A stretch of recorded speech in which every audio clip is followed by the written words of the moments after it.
800,000 barrels just vanished. And with them, Putin's ability to keep fighting. For decades, the real power of the Russian state didn't come from its army or its speeches. It came from the pipelines, buried under your feet.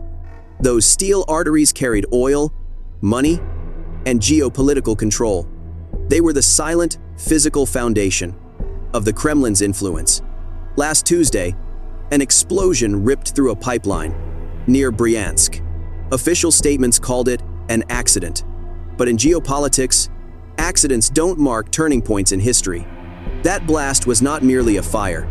It was the moment.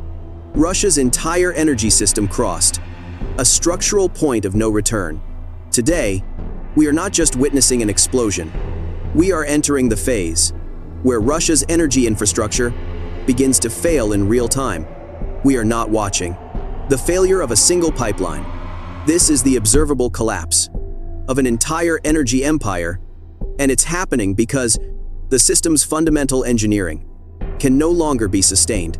From the Black Sea to the Baltic, pressure drops, leaks, and unscheduled shutdowns are appearing simultaneously, not because of coordinated sabotage, but because a decades-old industrial machine is finally collapsing under the combined weight of Western sanctions, decades of internal neglect, and the unsustainable demands of a prolonged war.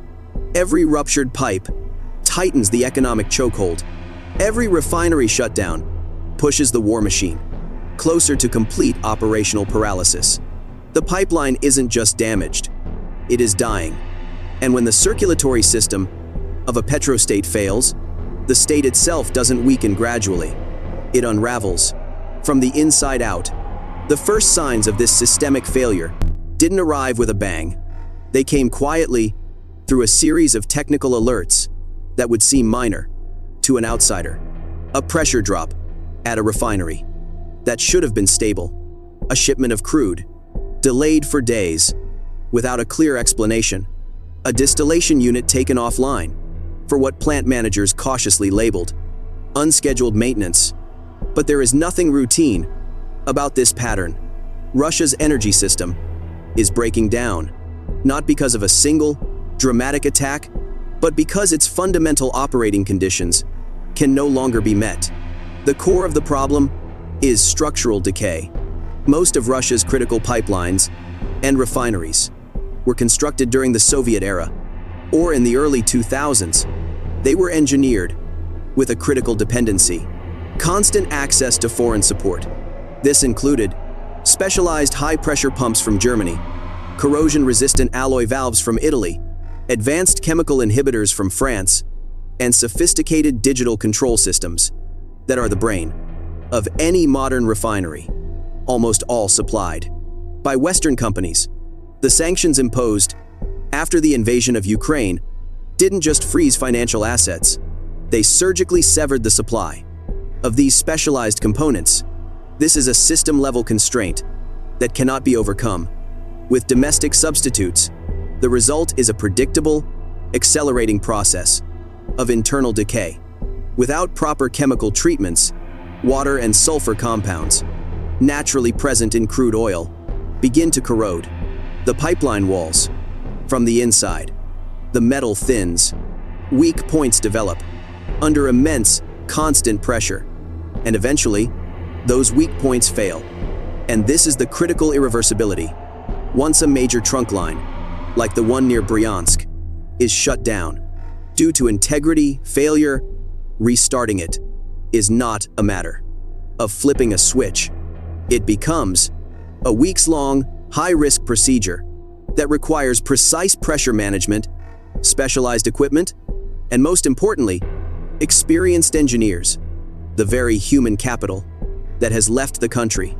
This is the systemic reason why similar shutdowns are appearing across the map at the same time.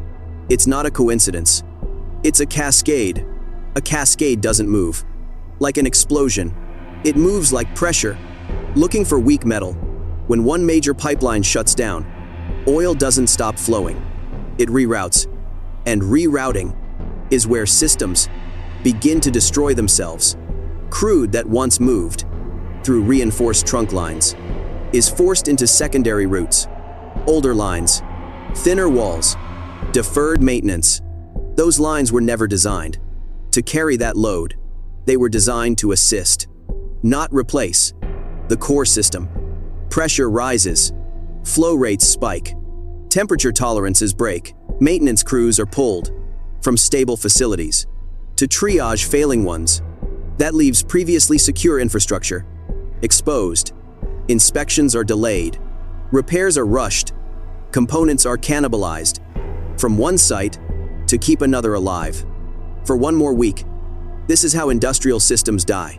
Not with one dramatic failure, but with hundreds of small compromises stacked on top of each other.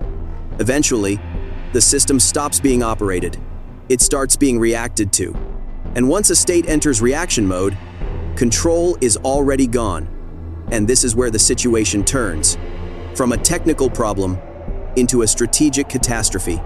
Because what Russia is losing right now isn't just oil sitting in the ground. It is losing the physical capacity to turn that crude into usable fuel. The refinery is the factory. Without it, the raw material is useless. So what does the loss of 800,000 barrels per day of refining capacity actually mean on the ground? On a spreadsheet, it looks like a statistic. In the reality of a nation at war, it functions as a death sentence. This isn't oil that is temporarily delayed. This is oil that can no longer be processed into diesel, jet fuel, and gasoline. Russia still has crude in the ground, but it has lost the machinery, the proprietary chemicals, and the technical capacity to transform it. That distinction changes everything, because fuel loss doesn't stay. In the energy sector, it radiates outward. Refineries don't just make gasoline. They produce chemical feedstocks for fertilizers, industrial lubricants, plastics, and explosives. When refining capacity collapses, fertilizer production slows.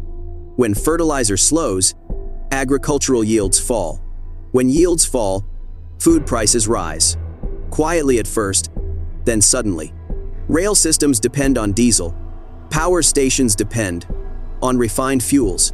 Emergency services depend on stable supply. 800,000 barrels a day represents enough refined fuel to power the entire economy of a mid-sized European nation. It is the diesel that keeps military logistics trucks moving to the front. It is the jet fuel that keeps aircraft in the air. It is the gasoline that keeps factories, farms, and cities functioning. Now, that output is gone. At current prices, that loss translates into tens of millions of dollars evaporating from state coffers every single day. Money earmarked for soldiers' salaries. Money used to purchase artillery shells. Money that artificially propped up the ruble. Over a single month, that loss compounds into the billions. But the financial hemorrhage is only the most visible layer of this crisis. The real, immediate danger is internal. When refining capacity collapses, fuel shortages don't first appear at export terminals. They strike at the heart of the domestic economy. Diesel stops reaching farms during the critical harvest season. Jet fuel shortages ground civilian and military flights. Gasoline lines lengthen in regional cities far from Moscow. When an energy exporting state can no longer reliably fuel its own territory, the crisis ceases to be merely economic. It becomes existential. This is the brutal logic that forced Moscow to impose emergency bans on fuel exports. This was not a strategic move. It was a panic response. Emergency controls don't restore capacity. They only redistribute scarcity. Every restriction creates black markets. Every price cap accelerates shortages. Every emergency decree makes long-term recovery harder. And here is the strategic trap. The Kremlin does not want discussed. Every kilometer the Russian army advances in Ukraine increases its fuel consumption dramatically. longer supply lines, burn exponentially more diesel, more vehicles in the field, mean more consumption. But simultaneously, the source of that fuel is rapidly shrinking. This creates an inescapable equation for the Russian military high command. Advance further, and you risk running out of fuel entirely. Pause to consolidate, and you lose all offensive momentum. Withdraw, and you admit a catastrophic failure. The war machine is not being stopped by drones and artillery alone. It is being systematically strangled by the collapsing energy system that is supposed to power it. 800,000 barrels a day isn't just a number, it's a countdown. This isn't oil that's temporarily delayed. It's refining capacity that has been structurally eliminated. And that distinction is everything. Russia didn't just lose access to crude underground. It lost the complex industrial machinery required to turn that crude into usable fuel. Once a catalytic cracking unit is shut down improperly, the specialized catalysts inside degrade and become inert. They cannot be reactivated without a full, costly replacement. A replacement that sanctions now make impossible to source. This is an irreversible loss of capability, not a temporary outage. Energy systems don't fail symmetrically. They fail unevenly. And uneven failure is what fractures states. One region gets fuel, another waits. A third is told to adapt. Adaptation sounds technical. In reality, it means rationing, shutdowns, and silence. When fuel deliveries become uncertain, planning disappears. When planning disappears, confidence follows. And once confidence breaks, control becomes theoretical.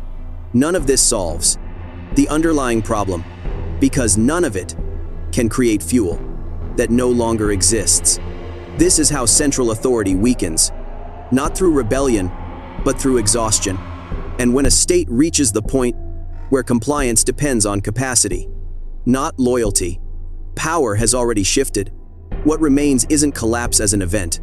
It's collapse as a condition, because you can't weaponize energy if you can't control it, and you can't control a system that is already failing. Russia isn't facing a setback. It's heading toward a systemic collapse, far bigger than anything we've seen so far. When energy fails, everything else follows. This is not collapse by invasion.